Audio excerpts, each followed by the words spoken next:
Good morning and welcome to another edition of A Closer Look. Today, my special guests are Susan LaGuardia, who is the Initiatives Manager of the United Way of Greater Kingsport, and Becky Haas, Crime Prevention Program Coordinator for the Johnson City Police Department. That's right. Thank you. Thank you for joining me. You have come together to help with this interesting idea that you guys have, and you're putting it together, calling it the Holy Friendship Summit. Now tell me all about this. So what is the Holy Friendship Summit?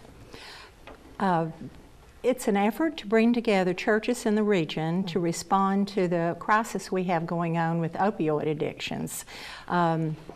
We will be meeting for 2 days, May the 18th and 19th at Celebration Church, and bringing in national and internationally recognized speakers in the topic. And we hope to have clergy, congregants, just anybody interested. So anybody in the topic. community? It's open to everyone, yes. And it's a very small fee to register, and that can be done online. And Celebration Church can hold 1,000 people, and we hope to pack it.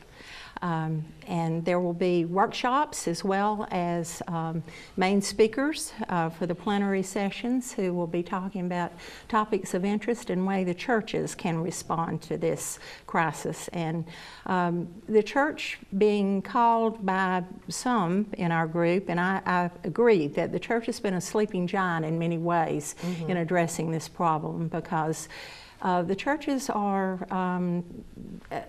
just front line with the people in the congregations, and they see the problem. The pastors hear about it. Many do not recognize the problem within the churches because there's stigma attached to the whole issue, and so you may not know that the person sitting on the pew with you has a problem with addiction, and it's, in many cases it can be covered up for quite a while. I agree. And I was talking with someone just the other day about, I was doing a career fair, and we were shocked that there were so few people attending the career fair. And a lot of it was for nursing and hospital employees and all, and a lot of people were complaining there. The people that were trying to get people hired were saying, you know, there's such a problem with drugs now. And a lot of times people that might need to get the jobs, well, they can't get those jobs because they have addictions. So you can't have them in healthcare oftentimes. And I said, boy, that must be a horrible, horrible, much worse problem than I realized when there's so many people addicted to drugs that there's so many jobs available. Exactly. But they can't work. Exactly. Well, this has been about a year-long planning effort. Susan and I are really a part of a much larger steering committee that's made up of healthcare, mental health, corporate, workforce development, faith leaders that's been planning this for a whole year. And I think it's not a surprise to many in our community the crisis that we are in the middle of in Southwest Southern Appalachia. Where the conference goal is to reach Southwest Virginia and Northeast Tennessee. Just some of the information regarding the opioid crisis in Southern Appalachia is that overdose deaths have now passed automobile crashes as the leading cause of death. The neonatal abstinence syndrome rate in Northeast Tennessee is as high as 10 births in some local counties. And also the Virginia governors declared opioid crisis a public health emergency. So I think a lot of people are aware of these facts. And so Susan and I, in both of our roles, this is something that's kind of daily on our radar. And this Holy Friendship Summit is really taking a new and a different approach by giving a call to action to the local churches. There's so many barriers to recovery, as you just mentioned, employment, for instance. And if people can't pass a drug screen, then they aren't going to be able to take those jobs. So we hope that those that come out are going to be educated on the problem, but then also see some practical steps they can take to get involved in their congregations to remove the barriers to recovery. This sounds phenomenal, and unfortunately, you have to have this summit. Yes. But it is a fact. Yes. And drugs are the downfall of our country right now. It's a complicated issue. At United Way, we view people in the community having a successful life more like a three-pronged stool. Education being, very fundamental. Income, another, and there you go with the workforce not being able to pass a drugs test, and then Babies too. yes, the babies. Okay, so and health, of course, being the third part of that stool, because if you don't have one of those, a life can collapse. And so our approach at the United Way of Greater Kingsport is really focusing. Right now, we believe that our focus primarily will be on the educational piece and prevention, working with one of our task forces, which is part of a vision council. We have 4 vision councils, and one has to do with children and youth. And so we have people from our school systems working on that. And so the education piece and working in making people aware of trauma-informed care and adverse childhood experiences, and Becky is the expert in those 2 subjects, and so we have someone in our organization trained to do this, and we're reaching out to all the groups that work with children. That we're very open to having them come to any of our sessions that we provide on that, one of which will be this Friday, so we are very active in that right now. Very good. Well, tell me, when is the summit taking place?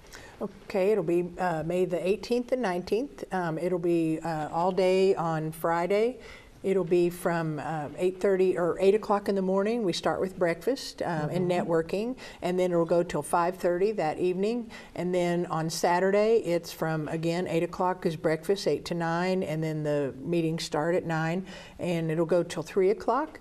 Because we realize some of those that might be coming from Virginia or our pastors, we didn't want to make it too late on the day on Saturday. So it's really more than a conference. It's, as Susan mentioned, it's also some practical workshops. And one of the things that we're doing is hiring a coordinator so that when churches sign up with those that are presenting on whether it's emergent care for children or affordable help with affordable housing or reentry programs, some of the things that are going to be offered there at the conference, at the summit. We're going to have an exhibitors hall where many of these will be set up, and then the churches can sign up. So our coordinator is going to follow the activity for a year, and we've hired Caitlin Beatty, who is a distinguished author, former editor of Christianity Today, who's going to publish a book about this. So we hope that it's going to serve as a model that other communities can take as well. On the trauma-informed piece, as Susan mentioned, as a crime prevention program, we've been educating community professionals, educators, nurses, all about adverse childhood experiences.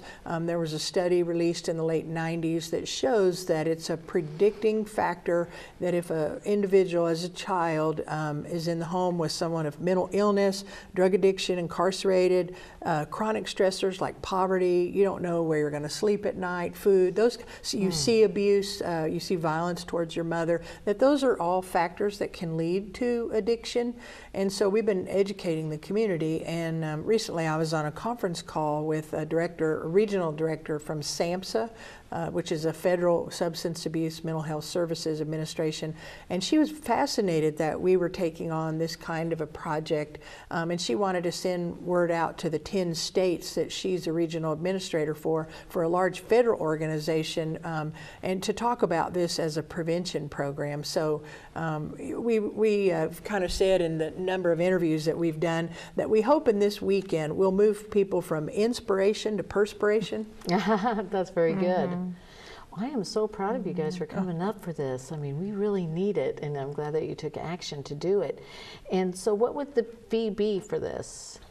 $25 Oh. a registration fee, but if groups of 10 or more are registering, I think we're still offering $20 per Oh, that person is for really that. inexpensive. And this includes 4 Chick-fil-A meals. Yeah. So 4 Chick-fil-A we say meals. you have that covered. I with your think fee. after April 1st, I think it did go up to Did it go whopping up? $35.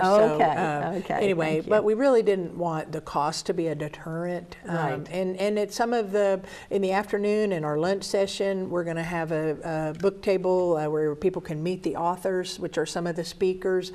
We've partnered with Duke University, the theological seminary in this.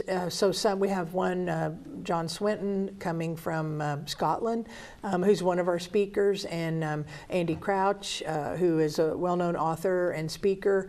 And so I think it'll be a great opportunity for people to hear maybe some of this as well on a national and international level.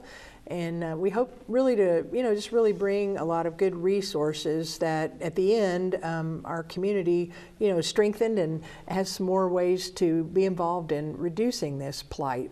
Oh gosh, that sounds amazing. I hope it does. How many people are you hoping to come to be at Well, the we summit? have capacity for 1,000. So you're hoping to fill Yes, it. Okay, we that's do. your goal. Yes, and there's so many churches in our area that if each church would send a couple of people, Right. we certainly could.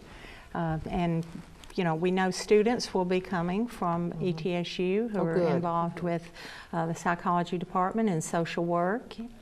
So.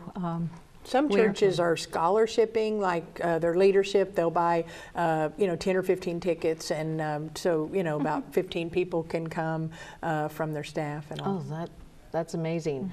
We've just touched on this topic, so we'll come back in just a minute and give some more details on this upcoming wonderful summit for our area.